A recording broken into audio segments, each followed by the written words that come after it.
비트코인 같은 경우는 지금 사상 최고치에 대한 기대감 나오고 있습니다. 다만 일시적인 가격 후퇴가 나올 수 있다라는 언급도 있었는데요. 네, 여러분 안녕하세요. 6월 27일 파이어 시황 시작해 보도록 하겠습니다.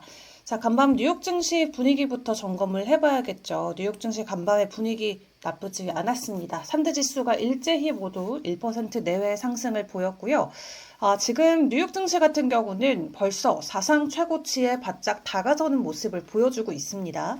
이 백악관이 상호관세 부과 유예 기한을 연장할 수 있다라고 시사를 한 데다가 또 금리 인하 재개 시점이 빠르면 7월부터 시작될 수 있다라는 기대감이 커지면서 주가가 탄력을 받는 모습을 보였고요.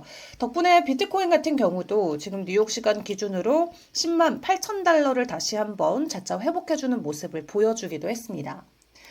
자, 일단 시장 안에서 중요하게 봐야 되는 세 가지가 관세, 중동 리스크, 금리 인하 이렇게 세 개가 있겠죠. 저희도 이 세 가지 큰 틀을 놓고 여러분들과 계속해서 새로 업데이트되는 내용들을 나누고 있었는데요. 오늘은 이 세 가지와 관련된 부분들 어떤 새로운 코멘트들이 나왔는지 한번 챙겨보도록 하겠습니다. 자, 일단 트럼프 대통령이 이 하나의 크고 아름다운 법안이죠. 이 관세와 관련해서 입법 촉직 관련 행사를 진행을 했는데 중국과 무역 합의에 서명했다라는 내용을 밝히면서 중국과의 합의가 정말로 진전을 이루고 있다라는 부분에 실제 내용을 전해왔습니다.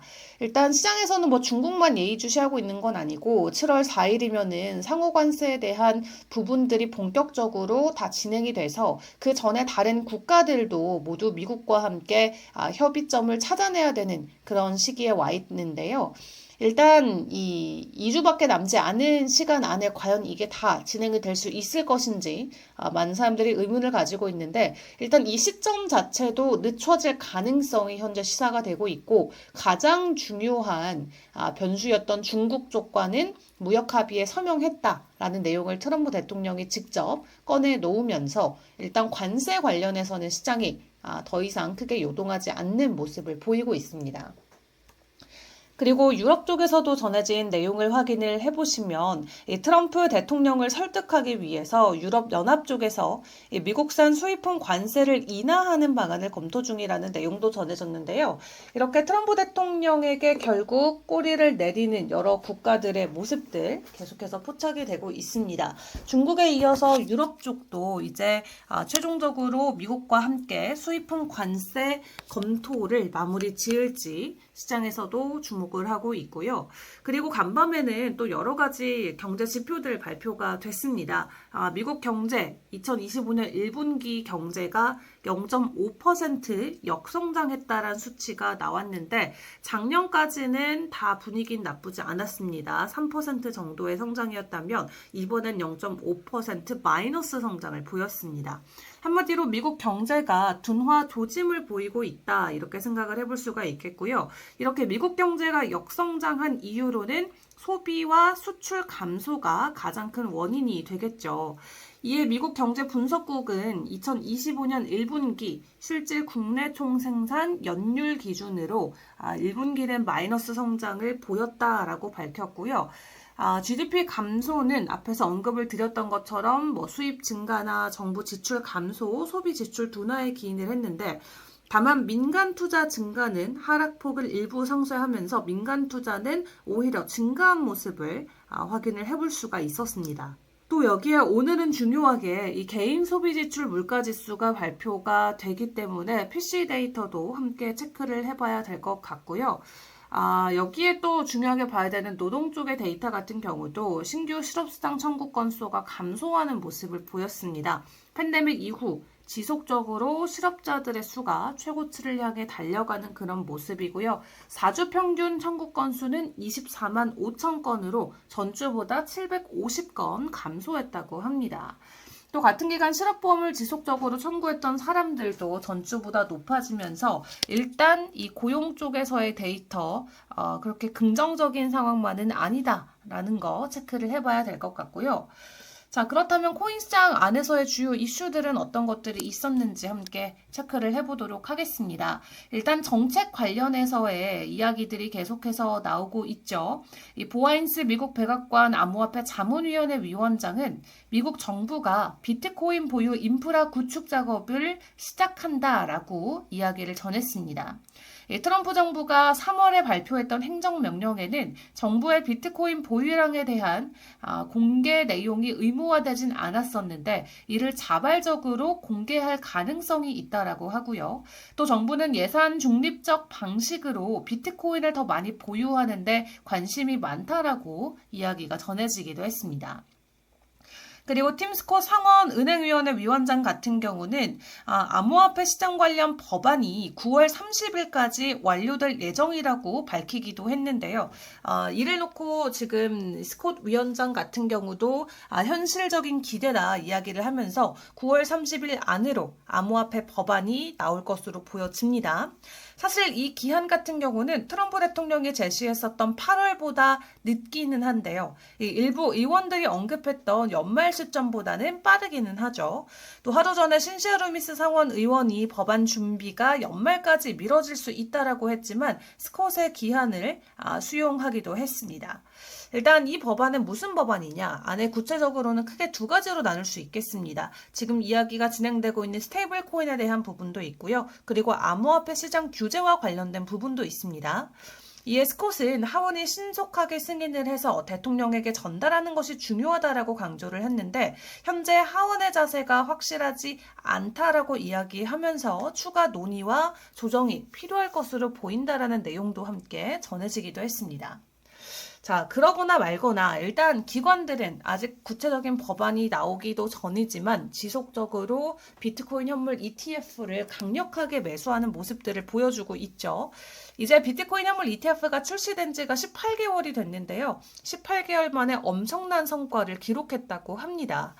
미국 ETF 순유입 순위로 쭉 놓고 봤을 때 지금 비트코인 현물 ETF에 대한 투자가 엄청난 증가세를 지금까지 보여줬었고요. 또 최근 12거래일 연속으로 투자자들이 비트코인 ETF에 자금을 투입해서 비트코인 높은 변동성에도 강한 수요가 지속되고 있습니다. 현물 ETF 쪽으로 유입된 총 자본은 약 40억 달러, 원화로는 5조 원에 달한다라고 하고요. 역사상 가장 빠르게 성장하는 ETF 카테고리 중 하나로 자리 잡을 가능성이 현재 굉장히 큽니다. 자, 그리고 ETF를 통해서 매수하는 기관들도 있지만 직접 회사 차원에서 비트코인을 비축하려는 움직임들도 매일매일 나오고 있습니다. 자, 그중에 암호화폐 커스터디 플랫폼인 벡트 같은 경우도 지금 10억 달러 규모의 유상증자를 추진한다라는 내용이 전해졌는데 당연히 시장에서는 비트코인에 투자하기 위해서 유상증자를 추진하는구나 이렇게 생각을 하고 있고요. 그리고 미국의 여성 종합 격투기 이 리그 란제리 챔피언십이 비트코인 재무 전략을 채택한다라고 밝혔습니다. 이에 란제리 파이팅 챔피언십 같은 경우는 30일 안으로 23만 달러 상당의 비트코인을 매수한다라고 하고요. 다가오는 6개월 안으로 최대 200만 달러 상당의 비트코인을 매수할 계획이라고 합니다. 자, 이렇게 많은 기업들이 직접 비트코인을 담아주는 모습을 이어가다 보니까 비트코인 같은 경우는 지금 사상 최고치에 대한 기대감 나오고 있습니다.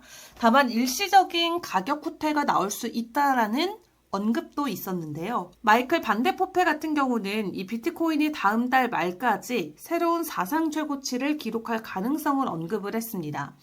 79만 명의 팔로워를 지니고 있을 만큼 시장에서는 상당히 신뢰를 받는 분석가이기도 하죠. 근데 지금 비트코인이 상승세를 이어가면서 사상 최고치를 경신할 거긴 한데 아마도 큰 급등이 일어나기 전에 일부 조정이 나올 수 있다라고 이야기를 합니다. 2025년 7월에 올타임 하이를 도달할 가능성이 있기는 한데 그 전에 일단 일시적인 가격 조정이 나올 수 있다라는 점 좀 확인을 해보시는 게 좋을 것 같고요. 이 비트코인이 유동성이 계속해서 증가가 되고 있기 때문에 긍정적인 상승 모멘텀이 강하게 작용하고 있다라고 이야기를 했는데 앞으로 1주에서 2주 안에 약간의 조정 이후 새로운 올타임 하이를 돌파할 가능성이 클 것으로 보여집니다. 자, 그리고 비트코인의 상승세가 알트코인 시장에도 긍정적인 영향을 미칠 것이라고 내다봤는데요. 이 알트코인 시장이 큰 상승 움직임을 준비를 하고 있는데 비트코인이 상승 돌파에 성공하면 알트코인은 더 큰 성과를 낼 가능성이 크다라면서 급격한 공매도 청산 과정으로 인해서 알트코인 가격이 빠르게 상승을 하고요. 손실을 만회할 수 있다라는 설명을 덧붙이기도 했습니다. 자, 그런 가운데 뉴욕 남부지법 판사인 아날리스 토레스 같은 경우 이 리플과 SEC가 요청한 합의안을 또 한 번 기각했다라는 내용이 전해졌습니다. 양측은 법원의 추가 판결 없이 합의를 통해서 소송을 끝내려고 했다라고 하고요. 이에 토레스 판사는 이번 결정문을 통해서 당사자 간의 합의가 공적 판결보다 상위에 있을 수 없다라고 이야기하면서 법원의 정식 판결 없이 소송을 끝내려면 항소 자체를 철회하거나 판결에 이의를 제기해야 한다고 설명을 했습니다.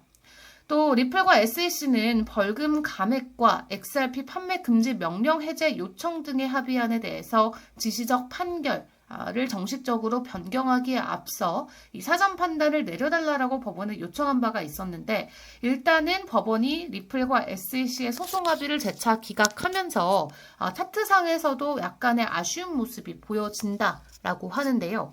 이 XRP 같은 경우는 단기 2평이 장기 2평을 상향 돌파하면서 골든 크로스가 나와주지 않을까 하는 기대가 있었는데 결론적으로는 형성이 되지 않았다고 합니다. 그래서 XRP는 이번 주 초에 강세 신호를 보였는데 결론적으로 그 강세 신호가 가짜 신호에 그치게 됐고요. 현재는 XRP 차트만 놓고 봤을 때 오히려 이 데드크로스 상태가 연장되고 있는 상황이라고 합니다. 그렇기 때문에 2.2달러 선에서 강한 저항이 형성이 되고 있는데 여기를 돌파해주지 못한다면 XRP, 리플 같은 경우는 2.1달러에서의 박스권이 이어질 수가 있겠고요. 당분간은 또 하락 전망이 우세해질 수 있다는 점 체크를 해보시는 게 중요할 것 같습니다. 자, 그리고 함께 마지막으로 점검해볼 뉴스는 이 하이퍼 리퀴드의 소식입니다. 최근에 많은 기업들이 비트코인만 매수하는 게 아니라 뭐 이더리움이나 솔라나 리플 등 다른 알트코인을 본격적으로 매수하면서 재무 전략으로 삼으려는 모습들을 보여주고 있죠. 근데 여기에 이제 하이퍼 리퀴드도 함께 이름을 올리게 됐습니다.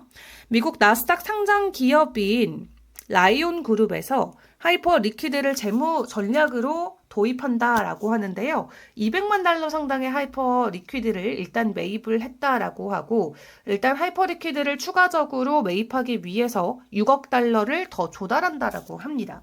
자, 그렇기 때문에 이렇게 기업들의 러브콜을 받는 코인들은 추가적인 상승을 더 볼 수가 있겠죠.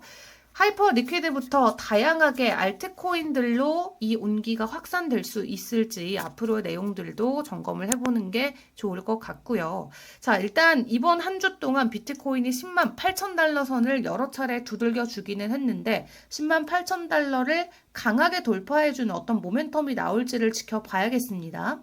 일단 중동 리스크도 그렇고 이제 무역 쪽의 이슈도 그렇고 어느 정도 일단락 돼가는 분위기가 나오고 있기 때문에 이제 시장에서는 금리 인하에 대한 시그널만 기다리고 있는 상황인데요. 이 PC 데이터에서 과연 인플레이션이 잡혀가고 있는지 이 부분에 대한 가능성을 점검을 해보시면서 다음 한 주의 비트코인 방향성을 우리가 좀 예측을 해보면 될 것 같습니다. 일단 이 PC 데이터와 함께 인플레이션이 어느 정도 잡히게 된다면 7월에 금리 인하 충분히 가능해 보이는 시점에 들어와 있는 상황이고요. 유동성 증가와 함께 일단 그 기대감을 갖고 비트코인과 암호화폐 시장이 주말 사이에 먼저 움직일 수 있다는 거 함께 기억을 해보시면 좋겠습니다. 자, 일단 시장 안에서의 이슈들 계속해서 점검을 해보면서 저희는 다음 주도 여러분과 함께 시황방송 이어가 보도록 할 텐데요. 이 파이어 차트를 통해서 굉장히 쉽게 시장의 차트 분석을 여러분들도 해보실 수가 있습니다. 하단에 나가고 있는 이 오픈 카톡방 링크를 통해서 들어오셔서 문의글을 남겨주시면 파이어 차트를 어떻게 사용하는지 저희가 좀 상세하게 안내를 드리도록 하겠습니다. 매일 오전의 시황은 저희 파이어 시황 차트 분석을 통해서 함께 만나보시고요. 직접적으로 가격을 실시간 대응하실 때는 파이어 차트를 키셔서 한번 직접 분석을 해보시면 좋겠습니다. 굉장히 쉽게 사용할 수 있기 때문에 현재 구간에 대한 고점과 저점만 체크를 하셔서 매수를 진행을 하더라도 충분히 성공 투자를 하실 수가 있겠죠. 파이어 차트 문의는 하단에 나가고 있는 링크 댓글을 통해서 남겨주시면 될 것 같습니다. 자, 그럼 오늘 저희가 준비한 소식은 여기까지 전달을 드리고요. 저희는 다음 주 월요일에 다시 인사드리도록 할게요. 오늘도 성공 투자하세요. 안녕!